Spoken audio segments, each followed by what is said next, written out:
What's going on, guys? It's Assassin, and we're back talking about Predecessor. We have a new Pred Report 7 that came out. I wanted to talk about it, give my opinions and my feedback. We're going to go through each individual section of this whole blog. We're going to read it, and then we're going to discuss each section. That way I can give my input and give some more added context to things that I think maybe don't make a whole lot of sense. So, first of all, before this even starts, I just want to start by saying the person that made this, the community manager, tweeted out along with this. After countless alterations and days of rewrites, I'm so happy with how this blog came out. Some of the discussions are fairly heavy and complex, but you can't put a price on talking openly and honestly in this way. Thank you for all your patience and support. That's a great sentiment. I appreciate that. Before we get into any of the juicy details, I want to get to the point of why you probably clicked on this video, because we've got an update and it's for PlayStation. It says, as you know, Predecessor has been in early access development for over a year and a half, first becoming available on Steam and Epic back in 2022 and welcoming players on PlayStation and Xbox a few months ago. Omega Studios' Predecessor and our thriving community of champions have gone from strength to strength during this time, and we're extremely proud of how far we've come together. As we look ahead at the rest of 2024 and beyond, we're equally excited with what the future holds for Predecessor. Unfortunately, though, we've also got to share some difficult news. We're sunsetting the PlayStation 4 version of the game. This decision hasn't been made lightly, but unfortunately, Predecessor's performance on the hardware released over a decade ago simply cannot keep up with the modern expectations and the power afforded by the current generation of consoles and PCs. We see this in our crash reports, and importantly from the substantial volume of support tickets and feedback we get from players experiencing those constant crashes and performance issues. We're at a point where we're unable to push certain technical boundaries of Predecessor due to those performance limitations, holding back the development of more demanding features like new dynamic maps, real-time lighting, visual effects, and so much more. Ultimately, this problem isn't one that can be solved like most others. The disparity between the PlayStation 4 version and the PC and the current generation versions will only widen as time goes on. We will be removing the PlayStation 4 version of the game from the PlayStation Store on July 11th. Anyone who has already downloaded the game before this time will be able to continue playing until we officially close support for the game on PlayStation 4 in January 2025. Unfortunately, due to factors outside of our control, we are unable to offer refunds for purchases made on the platform. Fortunately, however, PlayStation already supports account sharing, meaning if you migrate to a PlayStation 5, you'll find all of your Predecessor data ready for you to pick up again. Account linking for additional platforms will follow suit, coming a little later this year. So basically all this means is that PlayStation 4 version has finally met its end, and this was only a matter of time. The PlayStation 4 is unfortunately very old. It's almost a decade, if not more than a decade. It's somewhere around there. The architecture of the hardware is ancient. It's really old in comparison to at least the current generation of consoles. Completely dropping this is a no-brainer. It's a no surprise. What I think they did is they originally set out to release it on there, and eventually I would think they knew in the back of their plans, or at least somewhere written down, they said, yeah, we're gonna have to eventually drop this from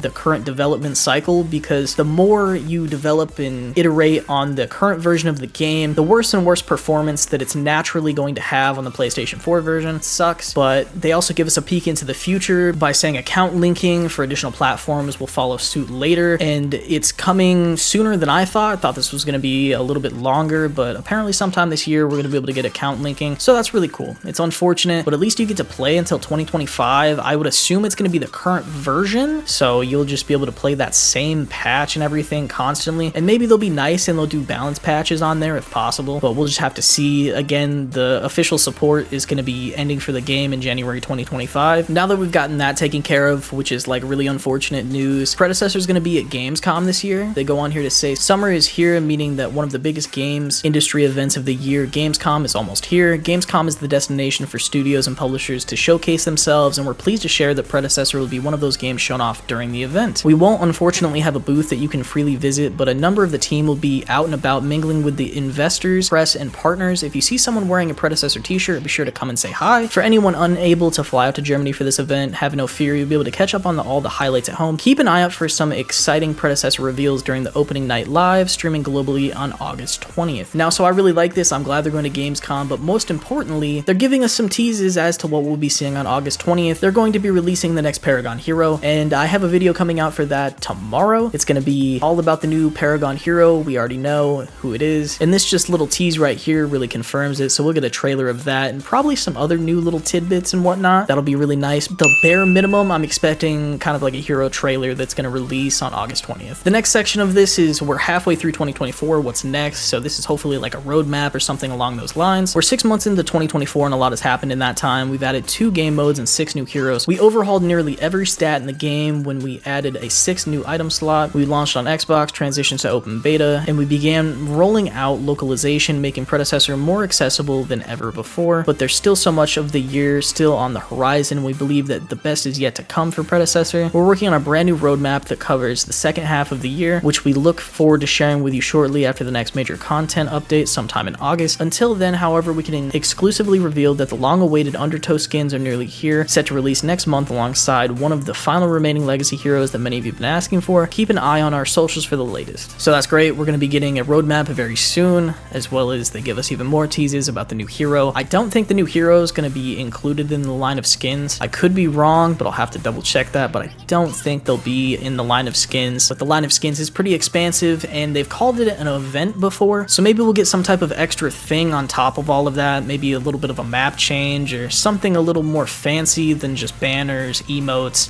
recalls, that type of thing. And then of course we still have the summer sales that are going on, which that's great, that's awesome, but honestly, if you have most of the skins you want already, odds are you're not going to be picking up the little odds and ends, because not all of them are really all that great. Some of them are relatively too expensive still. V19.1 balance patch. With continuing on a number of important Predecessor milestones, we made the decision to move up the V0.19.1 balance update. Instead of releasing in 3 weeks, we'll be pushing it live at some point next week to ensure that our game balance is as tight as it can be for the coming month. Why? Well, this team is incredibly busy working on various milestones and features that need their full attention, and pushing this update to you all sooner actually helps with their workflow. Plus, with the summer finally here, this timeline shift affords our team a little more leeway to take some much needed time away from work to spend with their loved ones. Expect the V0.19.1 patch notes shortly before the update drops, including all the balance changes we'll be releasing before the next major content drop next month. Thank you for understanding. Now that's awesome. I'm glad we're getting a balance patch much sooner, and I'm glad that the developers get to hang out with their families more. That's all great news. Nothing about that's really bad at all. They're going to be moving up the timeline just a little bit, so it helps with their workflow. Makes sense. Now the biggest part about this entire blog is of course the ranked mode. This was essentially what this blog was supposed to be, but it also got a bunch of additions to it with a lot of things that needed to be addressed, like the PlayStation 4 sunsetting. Ranked mode has been out for around 4 weeks now, but in a very limited form. As you know, we've tackled this game mode with care and deliberate intent. We started with the game mode being open for just 8 hours a week and on just 2 regional servers, which was understandably met with frustration by players eager to jump full-time into a life of ranked play. Today we're going to talk through a few major questions we've seen from our players, expanding our reasoning for some of the decisions we've taken so far. Why no NA West servers? This is perhaps the simplest question to answer. There's simply significantly more Predecessor players living close to our servers in NA East as opposed to NA West, almost 3 times as many in fact. As such, running ranked mode on NAE benefits more players in the Americas. As with all things, however, we're closely monitoring player activity to ensure that we can be reactive to changes as and when they come up, meaning if it makes sense to explore or change different server locations, we will do. We knew that launching ranked mode with just 8 hours of availability was going to be an unpopular move. That said, however, it was important that we were conservative with our approach to expanding availability of the new game mode. We've done our homework on this, and believe me, and spoken to a bunch of industry experts, veterans who've launched similar game modes in the past, and even the good folks who worked on Paragon all those years ago. All conversations, all research, all evidence pointed to a huge danger when splitting the matchmaking queue too much too quickly. We understand the frustrations with such a highly anticipated game mode being rolled out so slowly, but our abundance of caution comes solely from our dedications to Predecessor and making the right decisions for the long-term health of the game. Ultimately, we'd rather go with a little slower, perhaps causing a few grumbles now in order to ensure that everyone eventually has a great game that they can freely grumble about later, though we sincerely hope to tackle said grumbling as time goes on. So now that we've discussed the reasons for going so slow, the next question is probably, what does the data say? If you hung out in the Discord for much or followed some of our team on Twitter, you'll know that we're taking a data-first approach to rolling out ranked mode. This means that we're carefully monitoring multiple data points to ensure that our rollout is as successful as possible, including matchmaking times, match fairness, the length of an average ranked mode play sessions, the rate of VP gain and loss, the ranked tier distributions, and the hero balance in competitive mode. It's quite the comprehensive review, but of course we know many of you enjoy a deep dive into specifics, so let's break some of those crucial data points down a little bit more. Matchmaking times and match quality. We want to create fair matches with closely matched groups of players. The trouble is, of course, that is at some point a queue can become a smidge too long to wait in, so we're evaluating the optimal target queue times for each rank and making constant adjustments to our matchmaking parameters, striving for that perfect balance of quality and speed across all levels of play. The rate of VP gain and loss. We want ranked to be a game mode that provides closely matched solo and duo to parties, players an opportunity to prove their skill and see how they stack up against the rest of the Predecessor community. It's important, therefore, that we ensure our victory points system operates in line with those goals and smoothly guides players towards an accurate assessment of their skills and abilities. We're measuring the rates at which players gain or lose VP and matching that movement against expected skill distributions to ensure players land in ranks according to their capabilities but still have opportunities to rank up as they practice and improve their gameplay. Rank distributions, salute to those already on the ranked grind. The whole team has been thrilled to see many players really maximizing their time with ranked, with those at the front of the pack already homing in on the prestigious diamond range. We want to provide opportunities for our most dedicated players to put in the work at the top, but it's also important to make sure that we don't end up with a sharply split distribution between the most competitive players, those with the more limited weekly gaming time. This is important not only for matchmaking, queue time, and quality, but also to ensure that we have a smooth distribution of players across all ranks. Hero balance, our big overhaul patch V0.18 certainly shook up the meta, and we're still in the process of bringing a few new heroes and items in line with our overall balance goals. The likes of Grim.exe, Sparrow, Gideon, and Crux completely dominated pick and ban rates across the first few weeks of ranked, and we want to make sure we're operating our ranked mode with the level of balance that offers more opportunities to flex different heroes, builds, and strategy. The recently released V0.19 and the upcoming V0.19.1 updates are focused on bringing those outliers under control and opening up the available cast, creating a healthier playing field for competitive play. With all these different data points to monitor and many more besides, it's an extremely layered process successfully to roll out a high quality competitive game mode like ranked, and in order to make it the very best it can be, we need to allow ourselves every opportunity to balance each consideration fully. Success for ranked mode is twofold. Firstly, it means providing a polished experience for competitive players, featuring effective progression in the shortest queues possible without compromising the tightest possible skill-based matchmaking. Secondly, however, the success also means mitigating the potential impact of this new mode on a standard matchmaking, which is impacted when a significant portion of players switch game modes to play ranked and leave longer queues and worse matchmaking for everyone else. So far, we're pleased to say, aside from the first week or so of free-for-all matchmaking, we're starting to see the first criteria for the success being met. Queues during the hours ranked mode is open remain strong, matchmaking is effectively placing players in their skill brackets, and we're seeing some extremely dedicated players kicking butt on the leaderboard. Similarly, this phase rolled out is meaning the impact of matchmaking for regular matches in brawl mode has also been minimal, with the small increases in queue times during ranked periods, but not enough to cause substantial alarm or to change our course of action. With these two perspectives informing our rollout, we've been quick to action regular changes to the availability of the game mode to balance this need to follow the data with the demand we've seen from you to increase the hours from ranked mode is available. At the time of writing this, we've just announced week 4 of ranked mode, bringing the total playable days to 4 times what it was a month ago, meaning players can now enjoy the mode Thursday through Sunday each week. We'll continue reviewing our success metrics, examining queue length, matchmaking, player numbers, and if all goes well, we'll continue to expand availability over time. We hope to soon expand the duration as well as a number of other days available, so soon look out for the more posts on our socials each week as we detail what changes we're able to make. So like the matchmaking times and the match quality, I get that. It makes sense. You don't want to split up the player numbers. Been pretty much the only reason that we can think of as to why you would want to wait. We already have like 5-minute queues. At least when I play, I'm playing kind of like in the demon hours, so I have queues that are quite long anyways. And I guess, I mean, they double that, so I'm going to be like 10 minutes. But either way, I feel like that's going to be a problem that'll have to be faced eventually. Either there will be enough players to populate or there won't be. If anything, you should probably be pushing more content and getting people more invested so that they continue to play, so that there's even more players to populate. And from what we've heard from Robbie, it sounds like we have plenty of players, especially just on console themselves, PlayStation themselves. If we don't even count the Xbox or the PC players, we apparently have